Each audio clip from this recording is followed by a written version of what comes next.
Bien, señores, vamos a recibir a Magín Díaz, y Magín de inmediato nos va a presentar, nos va a introducir al doctor Alberto Barrey, que está con nosotros, experto en impuestos.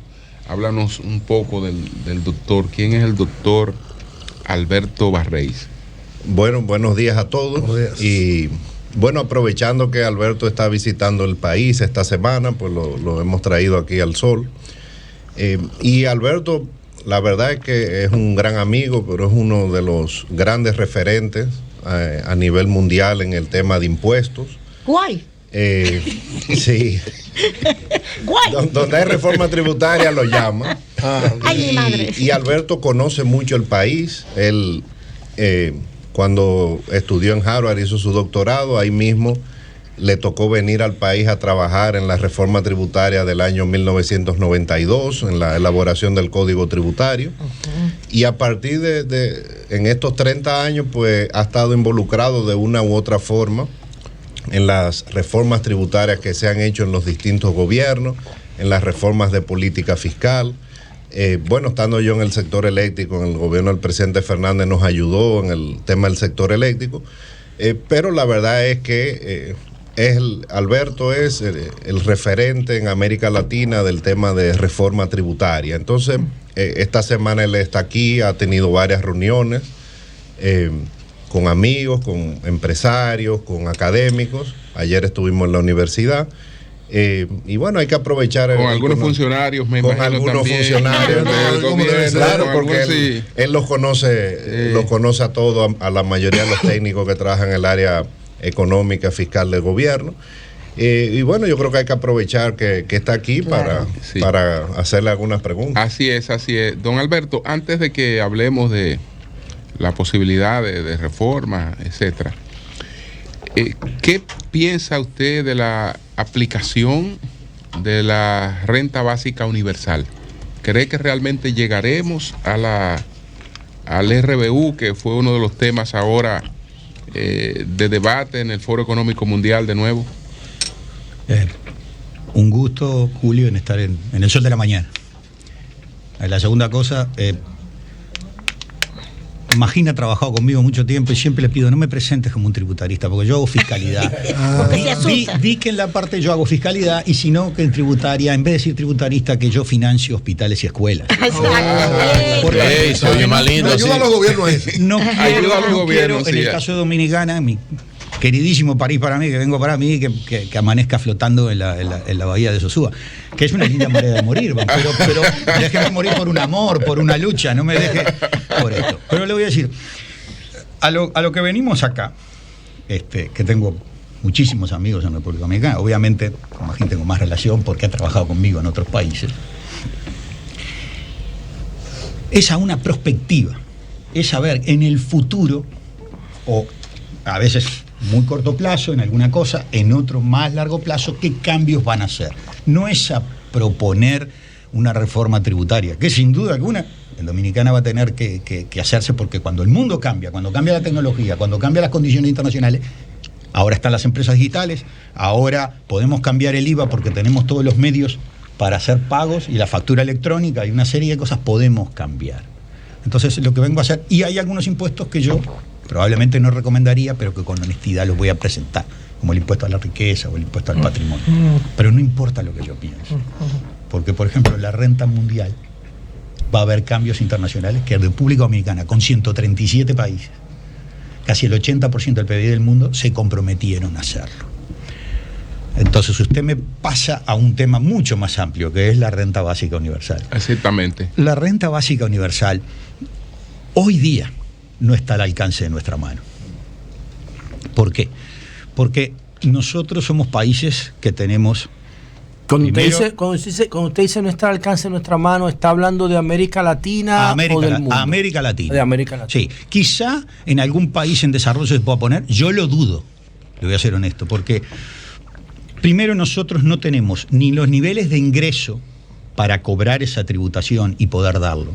Nosotros sí podemos dar una renta básica, o de alguna manera una transferencia, y hay que hacerlo con mucho cuidado, a ciertos sectores, a los que están en pobreza, pero no nos da el paño para cubrir toda nuestra clase media. Es imposible. Nosotros tenemos que proteger a nuestra clase media, que es la base de estos 50 años de país modelo Dominicana, ¿eh? Es un país modelo, ¿eh? 32. Bueno, empezamos a crecer en el 90. No, eso es el crecimiento, yo diría de estabilidad político-social. La estabilidad. Que es lo que hay que preservar, porque es lo que se está perdiendo. Entonces tenemos que tener las formas de financiamiento que sean los más justos posible, que pague todo el mundo algo para poder mantener esa convivencia. Nosotros no estamos en condiciones, pero le voy a dar otro dato. Los países grandes desarrollados no están en condiciones de hacerlo. Estados Unidos debe 130% del producto a nivel público. Si yo sumo el endeudamiento privado, que se compone de dos grandes partes, ¿no? Saco el financiero, el de las empresas y el de las personas, debe más de 350, 3 veces y media su producto bruto. Pero le voy a dar una noticia. China también. Le voy a dar otra noticia. Alemania, y no estoy contando lo que se debe de seguridad social, porque eso está en el aire, nadie lo registra, porque es muy difícil de registrar en el futuro cómo voy a pagar las pensiones. Entonces, vivimos en un mar de deuda. ¿Los robots van a pagar las pensiones, los robots? Es lo que le quiero decir. Hacer un cálculo hoy de quién se va a pensionar cuando la inteligencia artificial nos está sustituyendo los servicios. Sí. Y que ¿para qué quiero ser de la mañana si no tengo una mujer? Pero capaz que en el día de mañana es un bot o algo de inteligencia artificial que sustituye. Ustedes los expertos en tributación lo que tienen que comenzar a hacer es cómo van a grabar los bots. Exactamente. Cómo le van a poner impuestos a los bots para que los bots paguen las pensiones, la seguridad social, paguen los riesgos laborales de los empleos que están desplazando y al final puedan contribuir a pagar esa renta básica universal que plantea Elon Musk. Pero los bots se van a dar cuenta de todo eso y van a buscar la forma de no pagar. No, que no necesitan dinero. Que los bots necesitan dinero. Si me dejan, les contesto. José, déjeme contestar. Vamos a ver. La inteligencia artificial va a ir contra los servicios. O sea, va a sacar a la gente pero sobre todo va a sacar a la gente que no está bien preparada. Los que están preparadas van a tener trabajo. ¿Me entiendes? Cuando vino la máquina, sustituyó a las personas que hacían con el telar. Pero después vinieron docenas y docenas de ingenieros, de obreros, etcétera, etcétera. El mundo va a cambiar.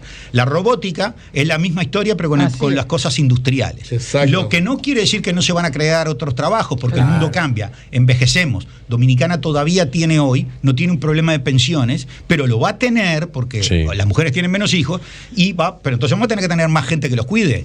Porque mi padre, que está fenómeno a los 90 años, tiene que tener gente todo el día. Y está fenómeno, casi que corre. Entonces, lo que quiero decir es que el mundo está cambiando tecnológicamente y nuestra sociedad. Y la renta va a venir, pero nosotros hoy no tenemos bolsillo para pagarlo y los países desarrollados tampoco tienen para pagarlo. Usted habla de la necesidad de poner impuestos a los más ricos, es decir, al patrimonio, de gravar mucho más el patrimonio. ¿Cuáles son las posibilidades reales de eso y cómo sabemos realmente cuáles son los ricos? Porque estamos hablando de que probablemente un 1% de la población, un 3% de la población mundial, un 4, un 5, y no sé si con ese sector se puede financiar a un país. Mire, yo vengo a hablar del futuro y le digo así: en el IVA hay unos cambios que lo podemos hacer en el mediano plazo. ¿Cómo cuáles, por ejemplo? Adelante. Despacio. En otro en renta, pero le voy a contestar patrimonio. Sí. Yo vengo del país, hay 2 países en el mundo que recaudan 1% del PIB de impuesto al patrimonio. Uno es el mío, Uruguay. Y el segundo es Suiza. Yo le voy a ser honesto. Yo voy a poner todos los pros y los contras del impuesto al patrimonio, porque hay países que pueden poner el impuesto al patrimonio, pero hay otros que nos adelantamos. Y le voy a explicar por qué. Y que creo que antes hay que hacer otras cosas. Cuando yo pongo el impuesto al patrimonio, si grabo a las empresas lo que pasó en mi país, terminamos exonerando todo, porque nadie quiere grabar a una persona que hizo una inversión. Y más en nosotros, que en países que no tenemos capital invertido ni posibilidades muy grandes de inversión. Entonces empiezo a perdonar adentro y el impuesto se erosiona. Después digo, puedo entonces grabar ¿qué? Y ahí me voy a acordar de José. Grabar los bienes que son de propiedad, la propiedad inmueble. ¿Qué es lo que pasa? Y se lo voy a explicar, en Suiza y en mi país. Entonces yo grabo la propiedad inmueble. Pero la propiedad inmueble, que quiero decir inmueble, los vehículos y las casas, vamos a ponerle, ¿no? Para que la gente entienda, y los apartamentos, son impuestos que tienen naturaleza municipal. Obviamente no cualquier municipito, municipios en serie. Y ahí voy a José. Dominicana, quizá en vez de pensar en cobrar un impuesto al patrimonio, donde acá no hay un gran capital invertido en industria, en fuentes de alta tecnología. Para hacer una batería de litio, el litio es 10%, el resto es todo capital y conocimiento, ¿no? En vez de pensar en eso, o en vez de pensar a las grandes fortunas, que ¿sabes lo que hacen las grandes fortunas? Las grandes fortunas hacen dos cosas.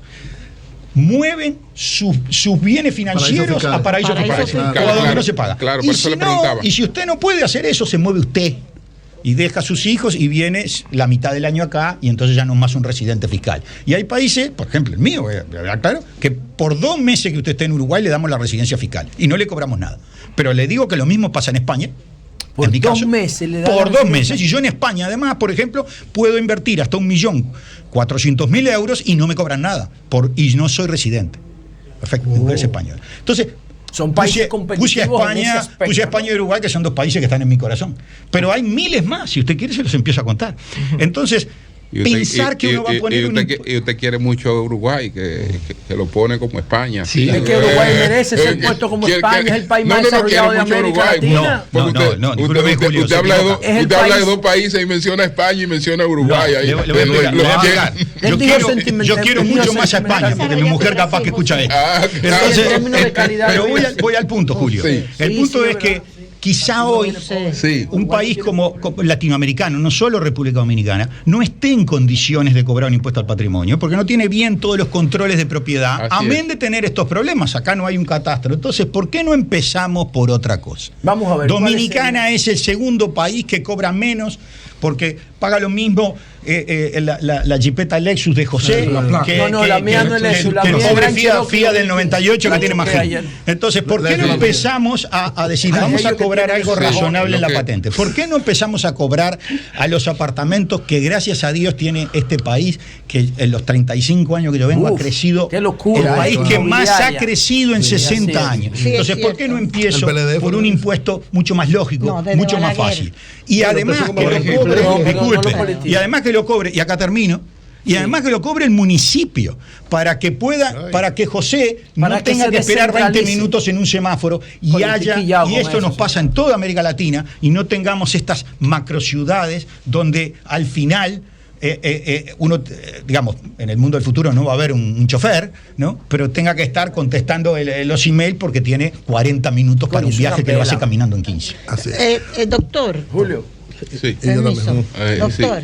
Doña Consuelo, tomar turno. Doctor, lo siguiente, el presidente Biden ha hecho todo un discurso ahora en el Estado de la Unión y vuelve a insistir lo que se ha estado insistiendo, o sea, la vuelta económica hacia los propios Estados Unidos. ¿Usted me entiende? O sea, fuera del modelo neoliberal, sáquenlo todo. Ahora dijeron, Made in America.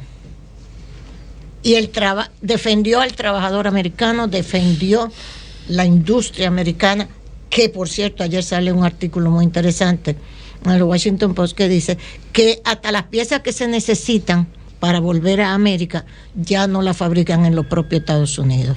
Tienen un déficit de piezas necesarias en su industria, dice el Washington Post.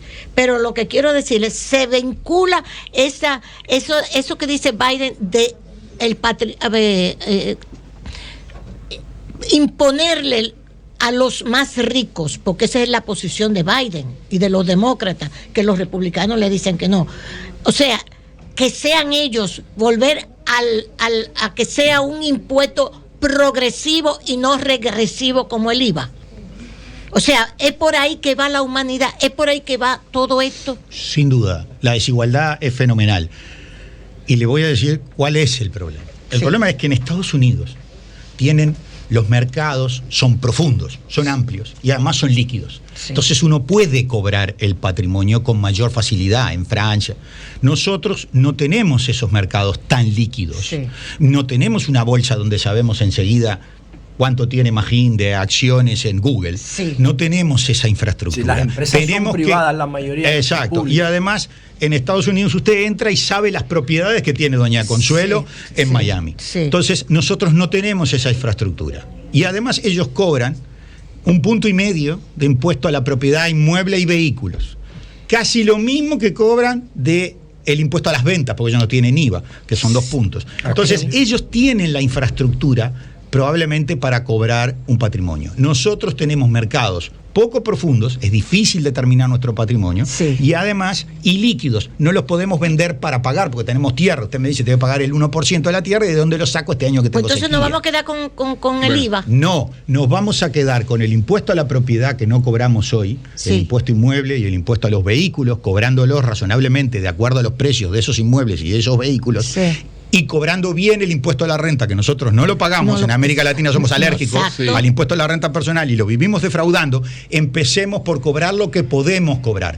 Y luego, cuando tengamos unos mercados más profundos, cuando tengamos integración en las bolsas, ahí podemos pasar a un impuesto al patrimonio que es cobrable. No me diga que va a cobrar a las grandes fortunas cuando las grandes fortunas en el mundo se van. Julio, sí, José. Hay algo importante. Yo quiero hacerle una pregunta combinada. Usted se enfoca en el tema de la tributación, pero no ha hablado del gasto.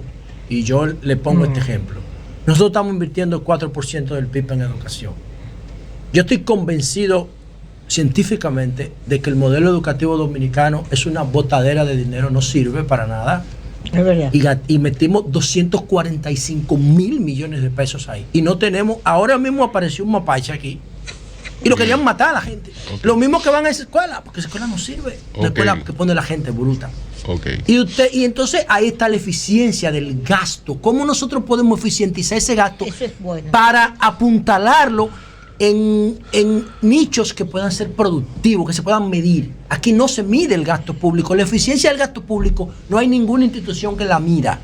Y se gasta dinero a lo loco. Yo creo que el problema no es necesariamente la recaudación, sino la calidad de cómo se gasta lo que se recauda. Ahora, mientras usted hablaba, ¿qué hice yo, señores? Le pregunté a ChatGPT cuáles deben ser las bases para una reforma fiscal en República Dominicana. Y ChatGPT me respondió. Y yo tengo el diagnóstico aquí. Yo no lo voy a publicar, pero se lo voy a compartir a ustedes. Y luego le pregunto a ChatGPT le pregunto, cuando ella me dice los componentes que debe tener la reforma fiscal, entonces yo le pregunto, ¿cuáles son los datos donde tú sustentas el modelo de reforma fiscal que propones para RD? Y ella me tira todos los datos donde lo sustenta. Mírenlo ahí todo el informe. Yo lo voy a pasar al grupo y a ustedes. Está bien. Esto es una prueba de que la mayoría de los trabajos comunes que nosotros hacemos, por lo menos en estas áreas de oficina, van a ser sustituidos por la inteligencia artificial. Si tú customizas eso y le metes toda la base de datos fiscal que nosotros tenemos, eso te tira un escenario de propuesta. Y te tira la gente a la calle también. Pero que gente a la calle. Pero claro que sí, te tira. No tiene la sensibilidad política.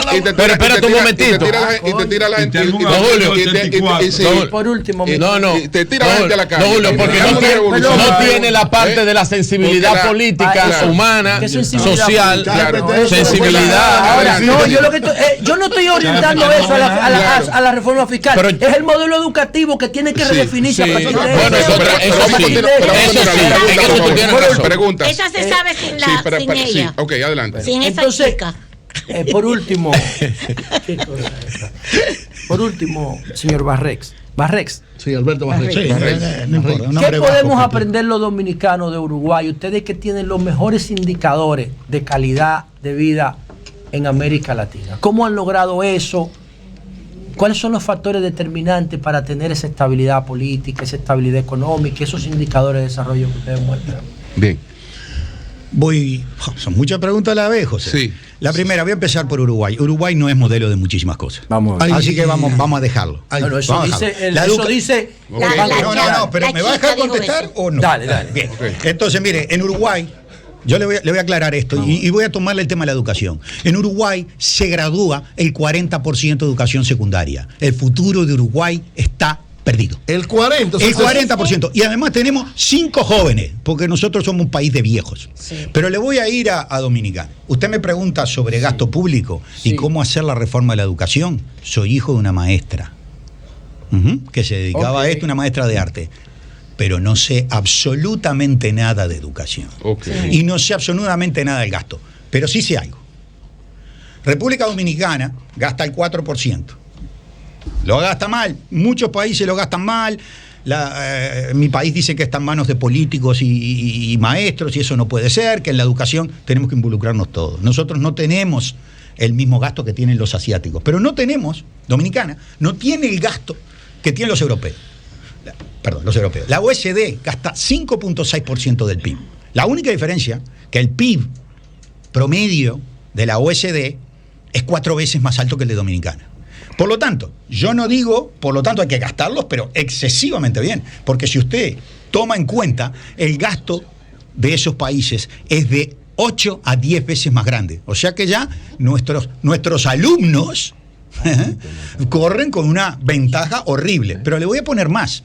Los países que tienen un ingreso más alto que Dominicana, porque Dominicana viene haciendo un catching up, o sea, viene acercándose a esos ingresos a gran velocidad. Uruguay, Costa Rica, Chile y Argentina, los países más relativamente cultos, porque todo esto es una carrera de relatividades, gastan mucho más. No gastan 5,6% al 5,8% del PIB. Gastan en promedio 7 puntos del PIB, donde Uruguay es el más desastroso, gasta 5. Pero Costa Rica gasta 8, Argentina gasta 8. Y aún así tienen un ingreso más alto. Por lo tanto, yo entiendo lo que usted dice y yo no le voy a resolver el problema si hay que dar la provisión privada, si hay que dar vouchers, no lo sé.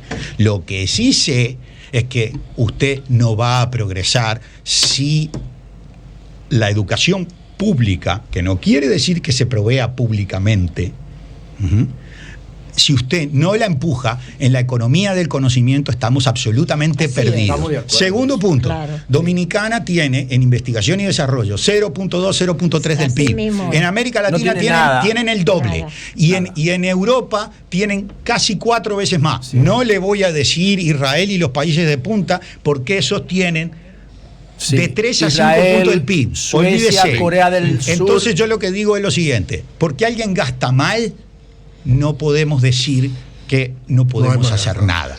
Primer punto. Segundo punto, y eso es lo que yo le voy en contra de los que me venden mucha educación, que en mi familia, por mi madre, hay una gran presión. Con educación solo no alcanza. Hay que hacer muchos otros cambios. Hay países, los países socialistas son extremadamente... Con educación solo no hay cambio. No, yo he trabajado en Rusia, conozco el caso cubano, conozco el caso de países socialistas donde han invertido mucho en educación, y la educación es una condición necesaria, pero no suficiente. Entonces, ¿cuál es mi misión en la vida? Que es mucho más acotada, ¿no? Un hombre tiene que entender sus limitaciones. Eso me decían los jesuitas que me educaron. Entonces, lo que yo me dedico es a tratar de tener el mejor sistema, recomendar impuestos que se pongan, recomendar impuestos que no se pongan. Cada uno es libre. Yo trato de ser lo más objetivo posible. A propósito hay un área de los impuestos que cada vez que se le plantean, sobre todo a los gobiernos, genera muchas discusiones por lo que implican, que son las exenciones fiscales. O sea, hay sectores importantes que ciertamente necesitan exenciones fiscales. En el caso de República Dominicana, hay gente especialista en eso también, hasta debatirle eso. ¿Cómo evalúa en su experiencia en América Latina y qué les recomendaría a usted, ¿verdad?, en el caso dominicano, para manejar ese tema que genera tantas suspicacias, dudas y problemas entre los políticos y los economistas? 2 temas.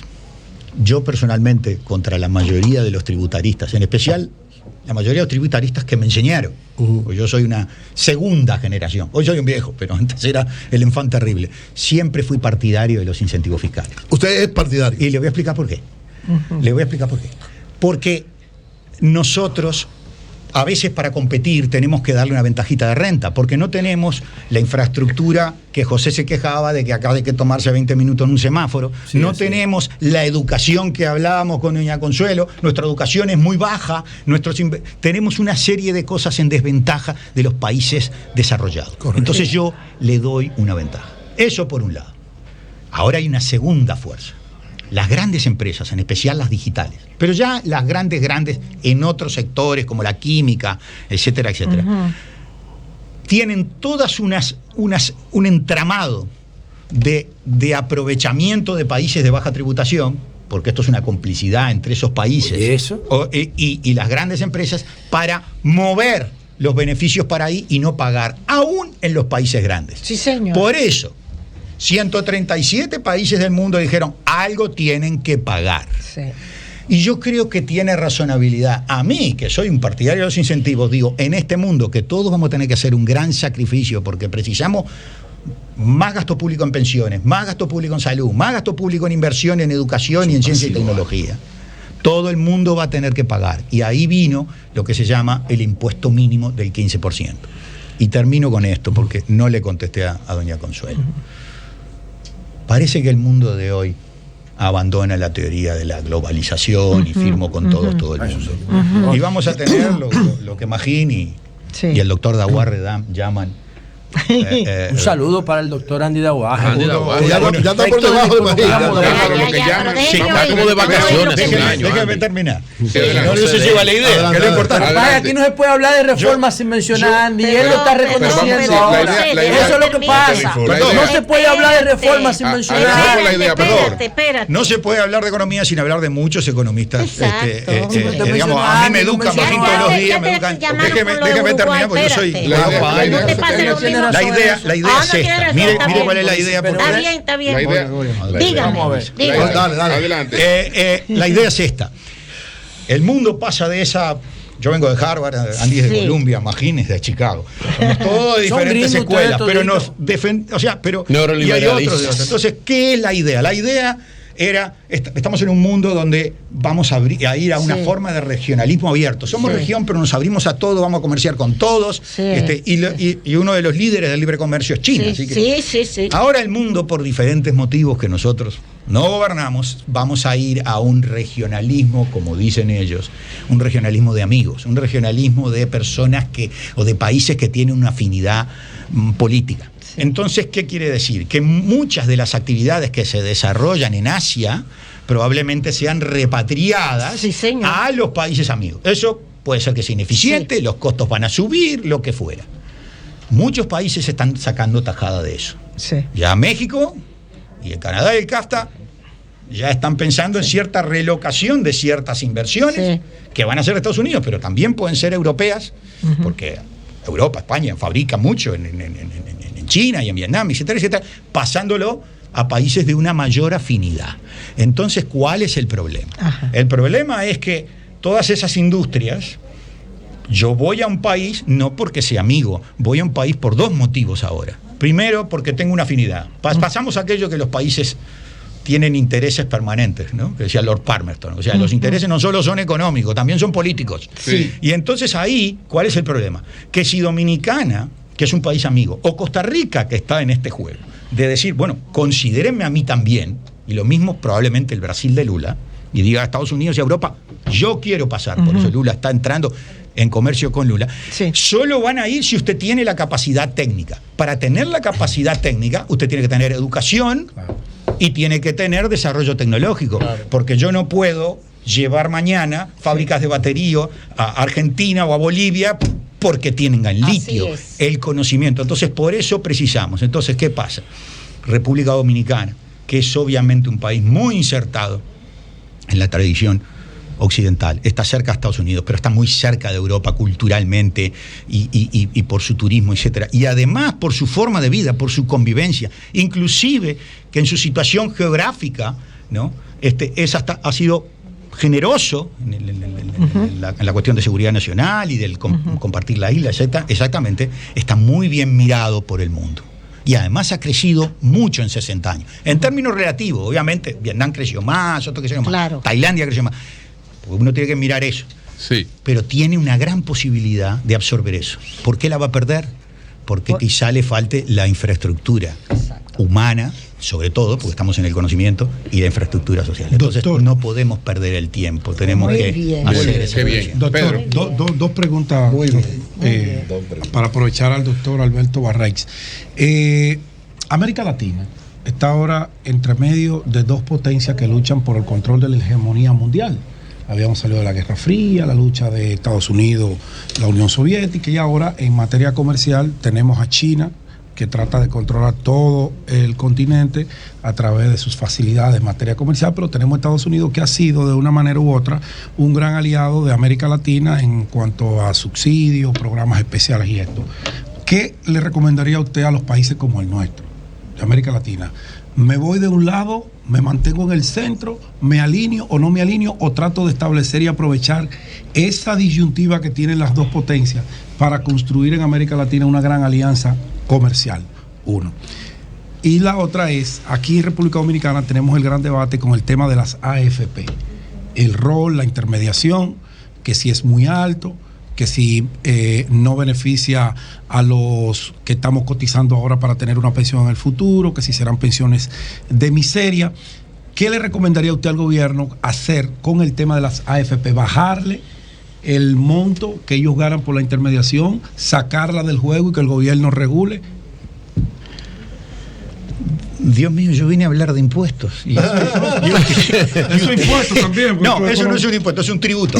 Porque la diferencia es que cuando yo pago un impuesto se va a la bolsa, cuando yo pago la seguridad social se supone que yo tengo un beneficio. Sí, claro. Sí. Pero voy a decir lo siguiente.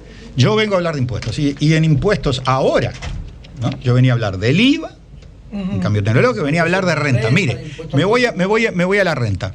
Estos 130 países, con Estados Unidos incluido, porque Estados Unidos tiene 2 impuestos mínimos a la renta para que todo el mundo pague algo, porque yo creo que todo el mundo, hay que mantener los incentivos, pero todo el mundo debe pagar algo. Se hacen en esta connivencia. Usted me está preguntando una pregunta que es para un canciller. Yo soy un ignorante, yo soy un modesto publicano. Usted sabe que los publicanos y las señoras de la vida éramos los preferidos del Señor, pero tenemos que mantenernos acotados. Yo lo que creo es que nosotros estamos en una dicotomía, y ustedes menos que los demás. Aunque un poco puede ser por los puertos, pero si usted va a Brasil o Argentina, el principal socio comercial es China. Pero el principal socio financiero son los Estados Unidos y Europa. Entonces, uno tiene que hacer una navegación, pero tiene que reconocer a Dios lo que es de Dios y al César lo que es del César, que me disculpen los que no son claro. Cristianos, pero bueno, es un profeta musulmán y todo. Yo soy cristiano, pero no creo en la... Adelante. Bien, entonces, ¿qué es lo que quiero decir? Yo creo que nosotros tenemos que, como hace Estados Unidos, que su principal socio comercial es China, sí. Y como hace Alemania, que sus principales ventas comerciales después de la Unión Europea, pero a nivel de países, nosotros tenemos que dividir. Nosotros tenemos una tradición occidental que proteger con ciertos conceptos de derechos humanos que fueron los que formaron impulsados por Estados Unidos, que el creador de la democracia representativa, y la Unión Europea, por un lado, y la comercial por el otro. Pero eso nos trae responsabilidades. Cuando este mundo, e inclusive yo sumo a China acá, dice, vamos a tener que grabar a empresas digitales que son más poderosas que los gobiernos, yo voy a tener que grabar.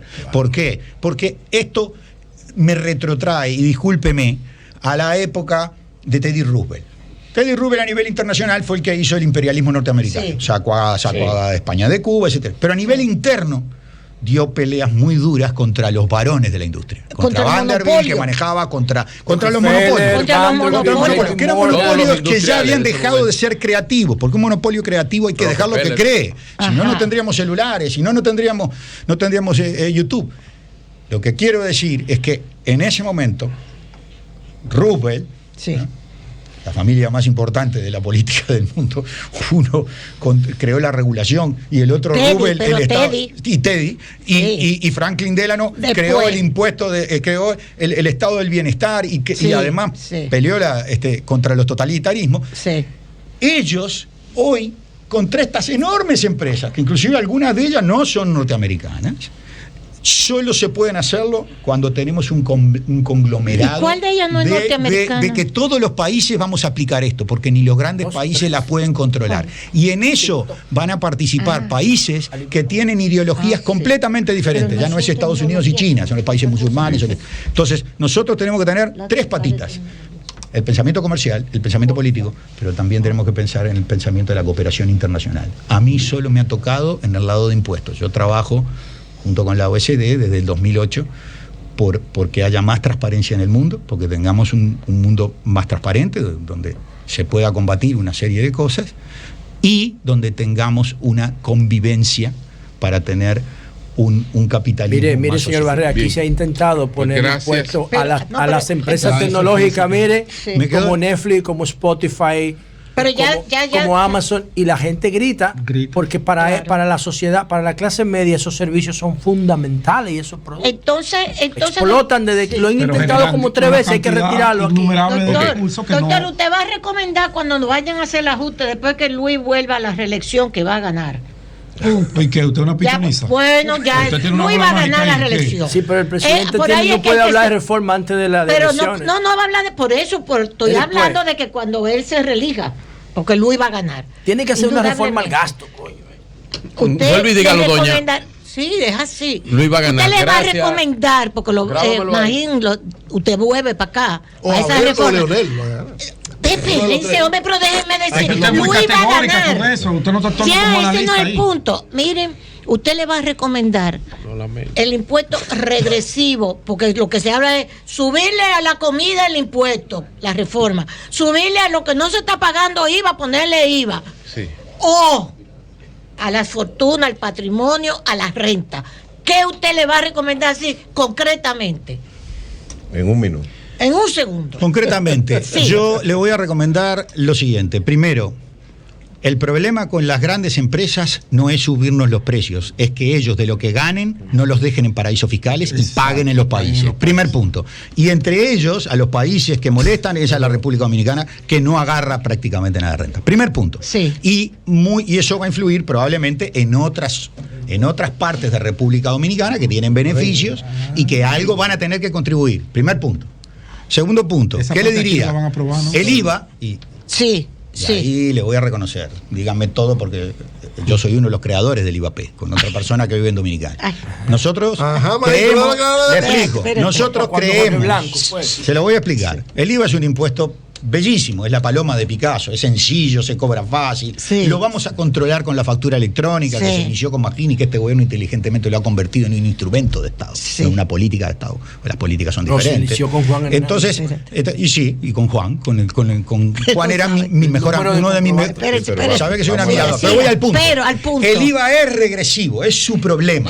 No hay ninguna duda. Entonces, ¿qué es lo que tenemos que hacer? Y hoy lo podemos hacer porque la tecnología lo permite. Con la factura electrónica y con las devoluciones, con todos los medios electrónicos. Le vamos a devolver a los pobres una parte de ese IVA. Y entonces con eso matamos la regresividad. ¿Cómo se lo devuelve? ¿Por qué? Le voy a explicar por qué. Cada vez que usted exonera algo, como el ingreso está concentrado, el consumo está concentrado. Cuando usted perdona, ¿sabe quién se lleva el 50% de las exoneraciones en República Dominicana? El 2%, el 20% más rico de la población. ¿Estamos de acuerdo? Y además le está perdonando a todos los turistas. Déjenme terminar porque si no puedo Lo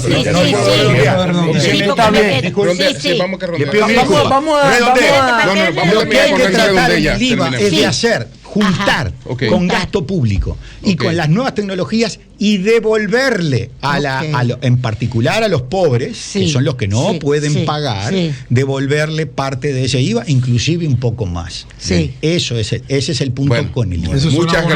Muchas gracias al doctor Alberto Barrey. Creo que el doctor Barrey vio que nosotros somos un programa que deja hablar.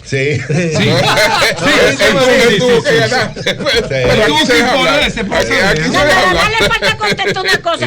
¿Un pancito argentino? No se la quiso jugar con la No fuimos. Se quedó, mira cómo se quedó fuera del aire, no importa. Ok, está bien. Cambio fuera.